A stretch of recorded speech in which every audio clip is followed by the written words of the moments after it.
Well, hi, church, and thank you for joining us again as we celebrate and as we enter a time of Mission Month. And today I have with me Alicia Burns, who is our fantastic youth coordinator, and we're looking at schools ministry. Schools ministry is something that Alicia is very passionate about, and we just want to have a bit of a chat to see how, as a church, we can help her out and what she's doing. So, Alicia, you go over to Parafield Gardens. I was about to say uniting, but high school, quite a bit. Can you tell us, the church, a little bit about what you do over there?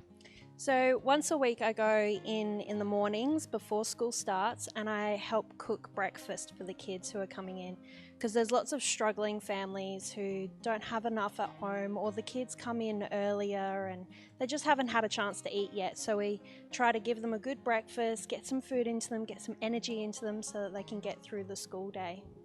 And then once a week I also go at a lunchtime and run a board games club and just have some fun with the kids, and sometimes I'll take some snacks for them as well, especially for those who haven't got any lunch. Do you find that a lot over at the school? Is that a lot of the kids don't get the food or the needs that they need from home? Yeah, we are seeing quite a lot of that, and there's a lot of kids over there who are reaching out to the wellbeing team through the use of the breakfast club and going over for a chat and for some food as well.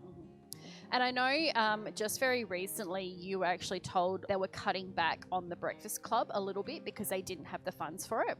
Yes, so because of COVID, at one stage they had to change the way that they were doing breakfast club, and they spent all their money on buying individually wrapped things to hand out, and it cost them quite a lot, and they've just run out of money, and so they're really struggling to keep the breakfast club going.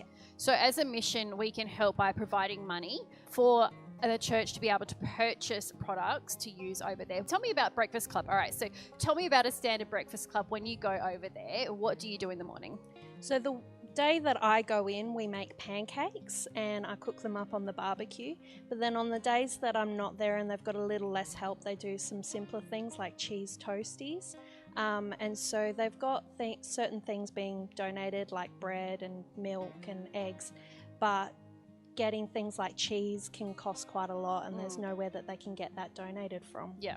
Yep. And I mean, I do know that they use different other places that can donate food, but obviously there are things that they can't provide, which is needed. And I mean, I suppose that's one way that you can shine Jesus's light to them, is to help with the food and also the board games, and that bit of time to kind of come away from the hustle and bustle of the school day and just kind of come in and relax and have a bit of a board game. Yeah. You also do a drop-in after school. Yeah, so Thursday afternoons here from 3 to 5 p.m. we invite the kids to come along and play some more games, just hang out and have a good time and give them some more snacks. More snacks. Yeah. It seems like food is such an important thing. I know I have teenage kids, so food is super important, like, you know, snacks kind of thing. But for kids that don't get enough at home, or their parents can't provide enough for home, I think it's such an important thing that, you know, we can help provide that for them. Do you find that you have some of these kids come along to youth group at all? Yeah, we have had a few kids who've come along. They've started off just coming to the board games club, then they've eventually joined us at drop-in, and then we've got a couple who have even moved along to actually coming to our youth group and being involved in worship and reading the Bible with us. That's so amazing that they would go through those steps and being able to be open to the Word of God, which is such an amazing thing. So give us a good news story. Is there a good news story?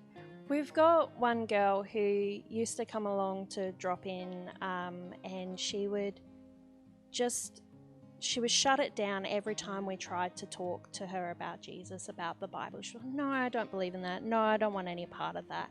And eventually she decided that she wanted more of the snacks and the fun. And so she came along to youth group, and for about a year she was coming along and just refusing to participate as soon as we were done with the fun and games. And she would interrupt worship and interrupt small group because she wanted more games. Then at the start of this year, we had our first night back. She was actually the only one who came along that night. And so there wasn't really an option for her to just sit out while things happened around her. And she participated in worship and small group for the first time and actually read the Bible aloud with us. And that was just so encouraging to see. And now every week when we see her, she loves to do this thing that she calls her daily wave to God. And it's so beautiful.